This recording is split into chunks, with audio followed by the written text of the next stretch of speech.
Hey, everybody. So I'm going to walk you through the use of the ethical choices with educational technology framework. We're going to go through node by node, step by step, using the game Civilization 6 so that we can do an evaluation. So this is the tool that I want to use, that first node. It's always a good idea to be using the product while you're thinking it through rather than just trying to remember. Back then in the 90s, ed tech generally was a VHS player and a copy of the musical 1776 for a lot of the coaches that I worked with. They didn't really have any ideas about how the technology was expected to benefit the students. They had no lesson plan around it. There was nothing that they could point to and say, yes, here's a clearly defined learning or teaching benefit. So, with civilization, I can think of a bunch of possible learning or teaching benefits. I can expose students to one idea of how civilizations may have evolved over time.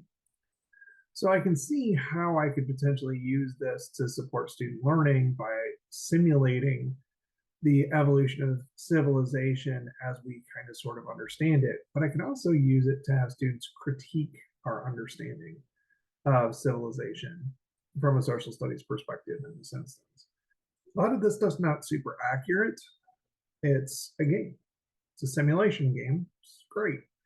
But sometimes teaching is about getting students to confront things that they might think are wrong and teaching them how to think, not necessarily what to think. So this could be pretty beneficial.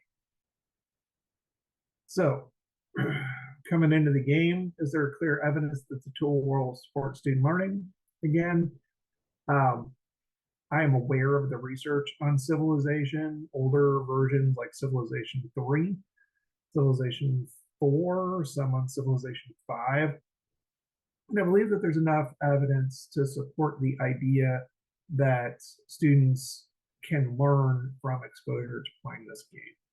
Next node, how will the tool be used for teaching and learning? I already kind of described that. I'm going to have the kids play it.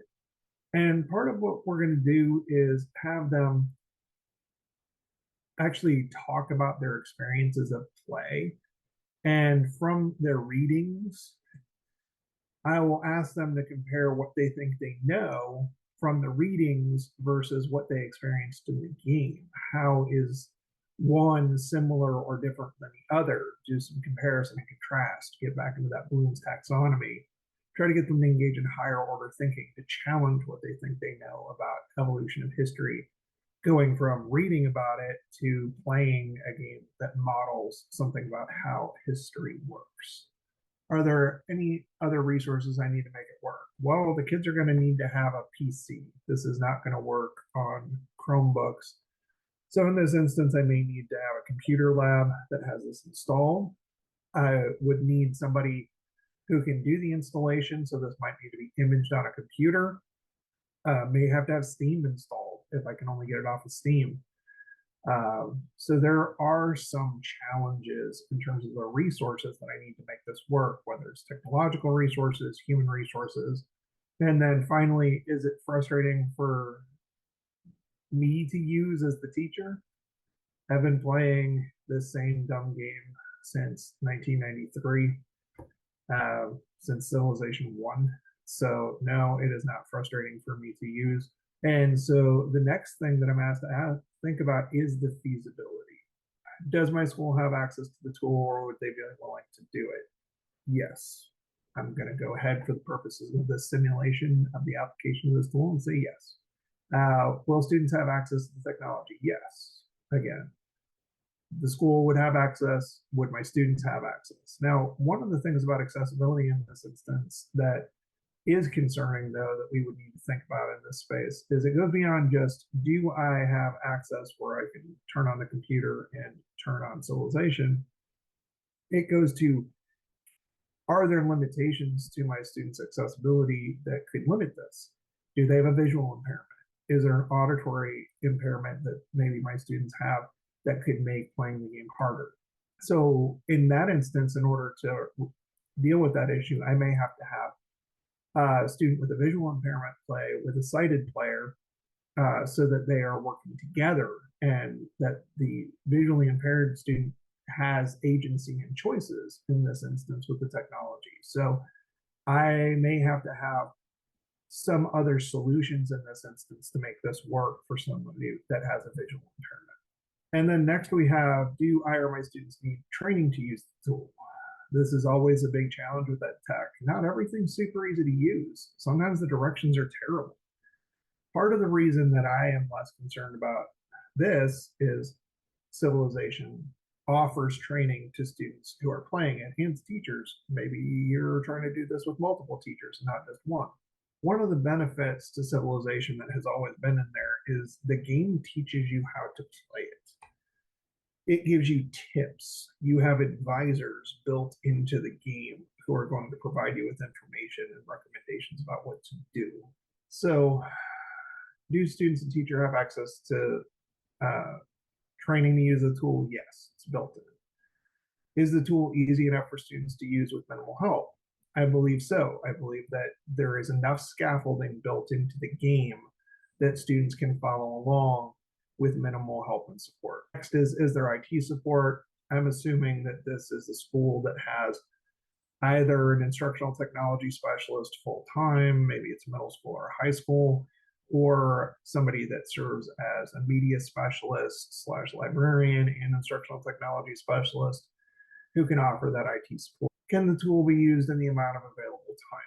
This is one of the bigger concerns because Civilization can take a while to play. I may have to scale back, going back to the idea, how much I think I want students to be able to do. What is the tool going to be used for?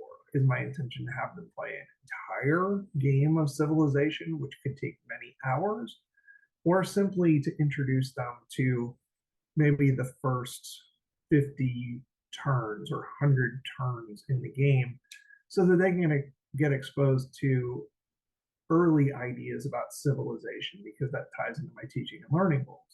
So my goal may not be to expose them to the entire arc of history according to how Civilization functions in this instance, but simply a period of time that I think is important for them to be exposed to. Is this required student effort to use the tool appropriate? Yeah, this is easy. You're just clicking on stuff. It's not super hard. That takes us through the feasibility. Now, next we have the ethics lane. So we go from our idea, is it a good idea, to is it feasible to implement this idea, to is it ethical to implement this idea, this tool, this game, this curriculum. So the first question that we ask, and it gets back to my early concern, which is it going to be used as filler or to reach learning outcomes? The vast majority of the coaches didn't really want to teach. Not all of them, but the vast majority. So they showed a lot of movies, and it was filler. They weren't teaching to prepare the students for the tests. They were just trying to get through the day. I am evaluating this game. Am I thinking of it as filler? No. I feel like there are specific learning goals and objectives that I'm trying to reach with this that are valuable. Once I've decided that, I have to think about, is the instruction supported by the tool likely to be effective? So earlier on, I was looking to see if there was clear evidence that the tool will improve student learning. And I feel like the evidence is strong enough that the instruction that I want to do is supported by that research and that evidence, that I believe that it can be effective based on other activities that I've done in the classroom that were not game-based or were game-based but were manual, analog. I feel like this does some of those things, and it does it in a way that it takes some of my effort away in terms of having to do classroom management and other work that prevents me from spending more time giving feedback and working with students to help talk through, does the tool meet ADA accessibility compliance requirements? That is a big question. And so since I don't know, what I'm going to do, system accessibility settings, has some system-wide accessibility settings, and Switch has some built-in features, lockable zoom. The PC has extensive accessibility features, including color correction. from voice recognition to input device emulators. So I'm playing this on the PC, so that's pretty good. PlayStation 4, some accessibility. I think that from an ethics standpoint, I can potentially ethically use this with students that have disabilities because there are ways to make this work. Is there any aspect of the technology that might be harmful to student learning or health? This is always the question. And many years ago, when I first was thinking about using civilization, a lot of the time I had significant concerns dating back to Civilization 3. There's another civilization game called Colonization. And so part of my concern in that instance was that it could harm student learning. A lot of the things in Civilization are unrealistic. You aren't going to have Gandhi and Genghis Khan battling for global supremacy against one another. Leaders that you were playing as were randomly generated, not necessarily representative of what the real world leaders were like. So my concern was that it might teach bad mental models. It might teach some students the wrong things about historical figures, about some aspects of civilization. And after reading a book yesterday regarding allegories of the Anthropocene, one of the things that they noted is that we learn really well from stories, and it leads us to engage in change when we learn from allegorical depictions of things. And a lot of what happens in civilization is an allegorical depiction of how civilization unfolds, how civilizations come into conflict, into cooperation. If the game doesn't present and simulate civilization with a reasonable amount of fidelity, students may learn the wrong things. And that could lead to really serious negative mental models where they're hard to fix, they're hard to break those bad mental models, or some that are just kind of difficult. But in either instance, you may lose instructional time as you have to go back and reteach these things so students aren't walking away with the wrong impression. So I did have some concerns about that, especially in the way that people were using Civilization 20 years ago to teach, which was, I'm going to have them play and just see what happens. There was a lot of just exploration.